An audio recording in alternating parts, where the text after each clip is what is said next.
Ara us presentaré un assaig que tenim aquí d'esporga. Són uns arbres que tenen 5 anys. Cada reng està esporgat d'una manera diferent. És vairo, amb un peu de l'IRTA que té un 80% de vigor d'un GF. El marc de plantació és 6x6. I aquí que hem fet 3 tipus d'esporga. Han fet una esporga curta, una esporga molt marcada, marcant mares, marcant pisos, subpisos i anar retallant. El segon sistema han fet una esporga més llarga, deixant l'arbre lliure, tal com nosaltres creiem, una esporga que nosaltres recomanem, una esporga deixant les mares llargues i totes les rames del seu voltant llargues i sense marcar cap tipus de pis. I el tercer sistema és un sistema que diem una esporga mínima, és on passem i tallem el que més fa falta a l'arbre, vull dir, tallem el mínim possible però el que nosaltres creiem que és imprescindible. Amb aquest sistema el que vam fer és vam deixar 3 o 4 mares ben posicionades i les vam deixar lliures, aquestes rames, sense espuntar ni res. I a partir del segon any, aquestes rames amb algunes se'ns van debilitar una mica i les vam començar a espuntar una mica, però només les rames mare. I vam fer una espuntada molt curta, només per a impedir que les rames no ens caigui. Tal com hem dit abans, la vairo és una veritat que tendeix a desmaiar-se i l'espuntàvem perquè no ens caigués. I totes les rames del seu voltant, veieu que totes són rames llargues, que les han deixat llargues, que pel pes de la fruita ens vagin anar baixant. Ara esporgarem aquest arbre, les parts de baix són molt senzilles, tallarem les rames que ens puguin molestar per la seva recol·lecció, perquè pugui tombar el paraigües. Una rama massa fonda la tallarem. Sempre tallem sobre una rama del seu damunt, que estigui preparada per produir. I ja tenim les parts de baix de l'arbre fetes. Tornaré a reforçar una mica les rames mare, espuntant-les.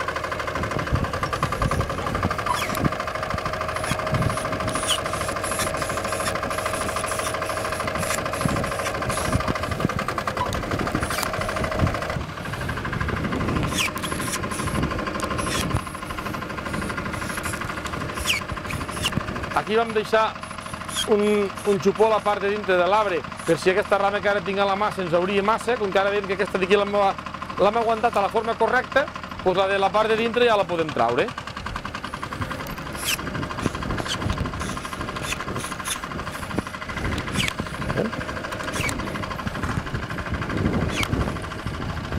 Aquest arbre, a diferència del següent, del que en farem ara, però que és un arbre on hem marcat les mares perquè no ens caiguin i totes les rames del seu voltant són rames molt llargues. I amb aquest d'aquí farem una esporga molt curta, l'esporga típica que es venia fent fins ara, que és una esporga que s'adapta més al secà, és una esporga on hi dedicarem més hores a esporgar. L'arbre ens quedarà molt bonic, sortiran totes les rames allà on nosaltres voldrem, perquè en les tisores fa sortir les rames on tu vols, però hi dedicarem moltes hores a esporgar. Llavors, clar, al tallar tant, els primers anys la producció és molt baixa i el temps que hi dediquem és molt alt. A cada mare hem d'anar deixant pisos, és a dir, el primer pis, si us hi fixeu, a les 3 mares, el primer pis és cap a l'esquerra, totes tenen un pis cap a l'esquerra, i després el segon pis ve cap a la dreta, el tercer cap a l'esquerra i anar pujant. I dintre de cada pis hi hem d'anar marcant subpisos, i tot això d'aquí ho anirem anar retallant.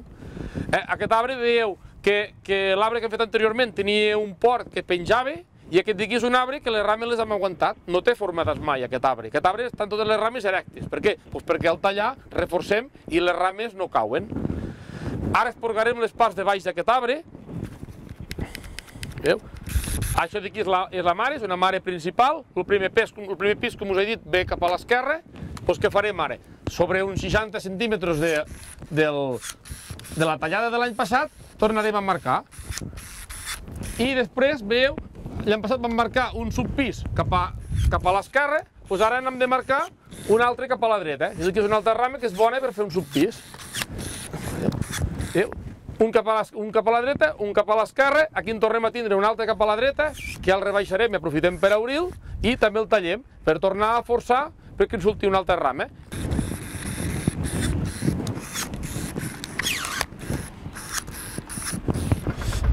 Aquest és un arbre que és molt fàcil de fer, perquè és el típic arbre de llibre de tota la vida. Surten les 3 mares a baix, totes en una orientació de 120 graus, i a partir d'aquí, cada 60 centímetres ens surt un pis. I ara, què hem fet? A la tallada que vam fer l'any passat hem deixat una rama per tornar a continuar l'estructura de la rama mare i l'hem escapçat. I ara anirem baixant, veieu? Aquí, l'últim pis, el vam marcar cap a l'esquerra, ara n'hem de marcar un cap a la dreta i el tornarem a escapçar. Aquesta la rama és lateral, la deixarem per produir, el pis el tenim aquí, el tornarem a escapçar per formar subpisos.